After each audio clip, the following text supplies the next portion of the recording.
In my childhood, I knew 3 grandparents, 3 great-grandparents, and multiple great aunts and great uncles. We regularly visited these people, and eventually, all of us, including children, attended their funerals. I knew early on that old people died. And my apologies, but when you are 6 and 7, would be an old person. We had goldfish and cats and dogs and chickens and a rabbit and a pony in my childhood. Goldfish turned belly up in the bowl. Cats ran out on the highway and were killed by cars. Dogs and the pony eventually died of old age. My father dispatched chickens to the freezer. I knew that animals died. But then when I was about 9 or 10, a little girl about my own age, whose family belonged to our church but who did not regularly attend, died of a brain tumor. It was the first that it began to dawn on me that I could die at any time, not just when I was old. Perhaps it made even more of an impact because I had been in the hospital over my 9th birthday to have a bone tumor removed from my right leg.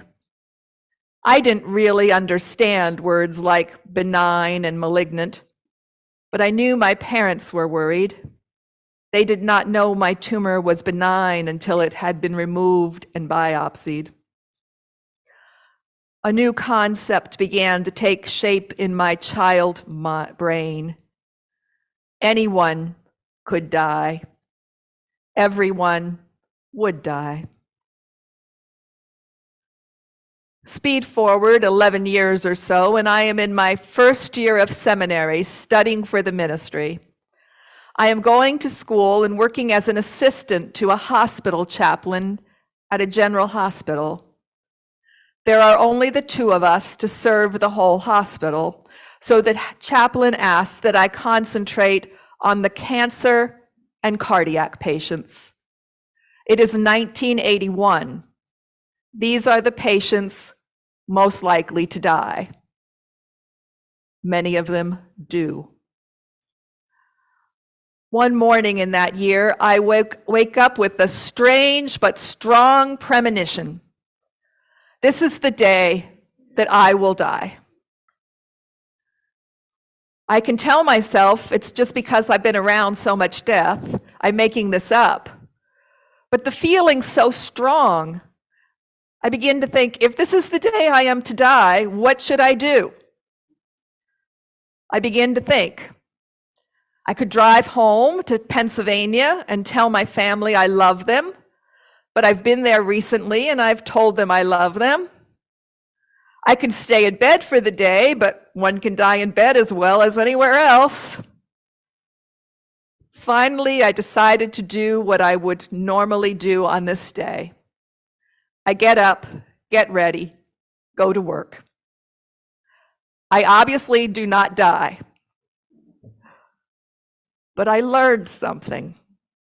I am in the right place, doing the right thing.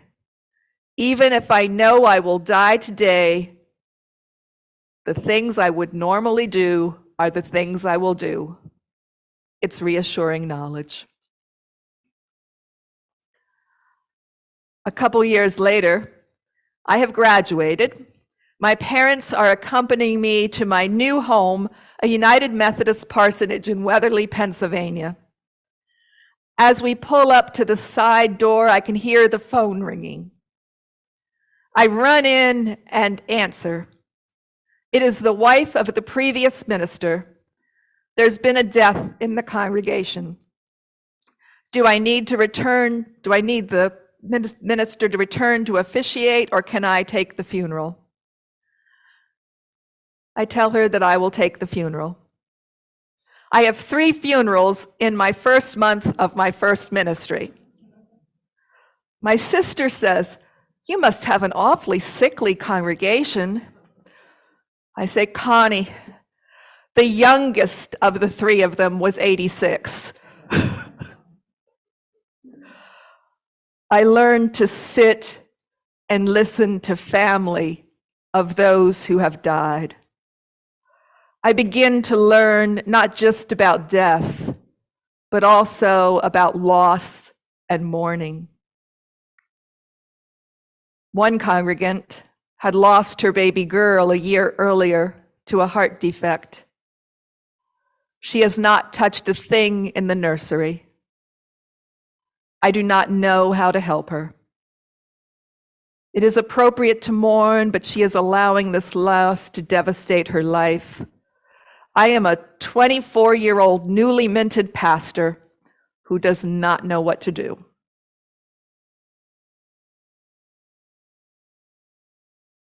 Seven or 8 years later, I'm in the process of switching denominations. I need to belong to a Unitarian Universalist congregation as a member for a year, so I did a year of clinical pastoral education residency at a general hospital. Unless I am on call on a Sunday, I'm free to attend services. My first day on call, a weekday, I am called to the emergency room. It's a crib death. I do not respond well. My cousin has just lost her first baby. When the family's priest arrives, I flee. My supervisors have to walk me through how I might have responded more pastorally and better. I do learn, but the calls I dislike most in that year are the ones to OBGYN.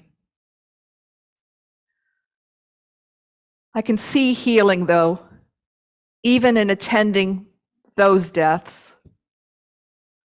The mother of a young mother who has just lost her baby is sitting with her. The nurses bring in the dead infant for the mother to hold. They take a picture for her to keep. The grandmother remembers how when she lost a baby, she was never allowed to hold it, never even allowed to see it. She expresses thanks to the nurses for their care for her daughter, and she seems to have some healing for her own past loss. After my year of clinical pastoral education, I serve a small Unitarian Universalist congregation as they begin their search for their first called minister. One of my members comes to me. He belongs to my congregation. She belongs to a synagogue, the wife. They have just lost a baby. His wife needs a ceremony, something to mark this child's brief life. But her rabbi has said the baby didn't live long enough to hold a funeral. Could I officiate some kind of ceremony? Yes, I could. I wrote a poem for that ceremony that I still have. In memory of Eric. Red and wrinkled, they come out from the womb. Are they newborn, or is the world? The universe changes with their birth. 1,000 promises lie within the child. A day, a year, a score, 70. With what measure of life will they grace us? How many smiles, how many tears will one life evoke? New life dawns, shining as briefly as a firefly, or as long as the summer sun. It shines, and there is light. When a child died when I was a child, I learned that I could die. When I witnessed the death of children as a young adult, I learned how hard that kind of loss can be for those left behind. Even as I sat with a 90-year-old by the bedside of her dying 70-year-old daughter, I knew how much pain there is in seeing your child die before you. There are other things I've learned about death. Sometimes our own minds betray us. They tell us that dying would be better than the pain of living.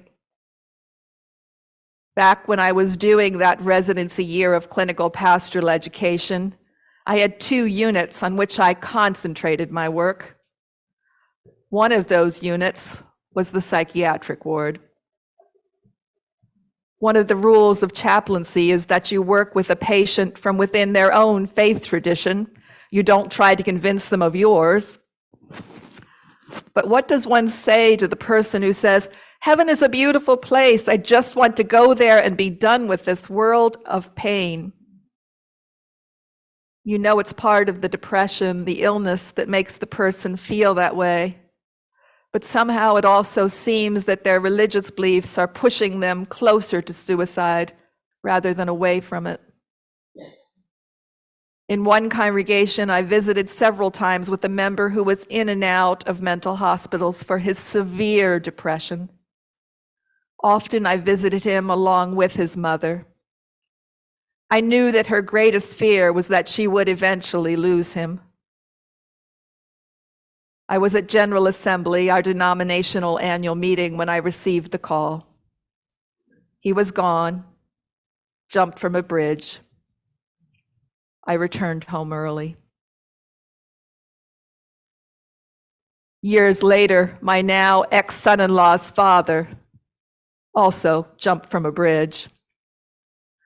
My son-in-law does not practice any faith, but his family's Roman Catholic.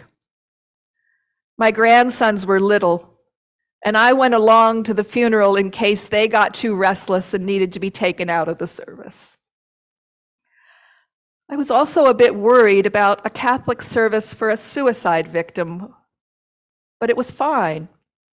A deacon officiated as the priest was away on a mission trip. He very purposely told my son-in-law's grandmother that the church used to say that those who committed suicide would not be allowed to heaven. He said that they'd learned things since then. Depression was an illness. He assured her that she would see her son in heaven. The organist at the service played Deep River, which is a song I love. I did not think at the time how cruel that might have felt to others. I don't understand an illness that turns your own mind against you so that you become the instrument of your own death. I do know that depression and addiction, which often comes along with it, a little self-medication, run in my family. My mother gave my brother and sister and me a serious talk about cancer being in the family and told us to make sure we get regularly checked. She did not give us the same kind of talk about depression. Perhaps she did not know how or what to tell us. Facing death through much of my life has been real. I have been with the dead and the dying and those left to mourn. But sometimes we play games with death. What would be the worst way you could think of to die? For me, it would be to be eaten alive by another animal or to die in a fire, simply because both seem like they would be particularly painful ways to go. Although I suppose surviving a fire might actually be more painful than dying in one. But growing up as a woman, the danger that was most impressed upon me by those around me was not the danger of carnivorous animals or fire or flood, but of men. My first job in my teens was at a sandwich and ice cream shop at a local shopping plaza. Employees were to park at the far end of the parking lot, leaving the closest spots for shoppers. My grandmother regularly told me to not get into my car before I checked the back seat to make sure no possible attacker was lurking there. Occasionally, such dangers became more than imaginary. In my 20s, my mother told me that Donna Laudermilk, a girl who lived a couple miles down the road from us in my childhood, and with whom I would occasionally play, had been killed by her boyfriend. When I went to a friend's wedding with my own boyfriend shortly after breaking up with him, he acted crazily on the way home, driving erratically and going right by my house. I thought maybe I would be the one killed by the boyfriend. He did take me home, but when I discovered no one else was there, I went to my grandmother's. I was afraid he would come back and did not feel safe. I hate horror movies. I do not want to be entertained by violent deaths. So often those who do like them say to me, but you know it's all fake. Except that I know that though the movie may be fake, violent deaths are not. In the 200 to 300,000 years of our existence as human beings, why have we not been able to eliminate murder and war? To die in an avalanche, to be eaten by a lion, to die by flood or landslide, all violent.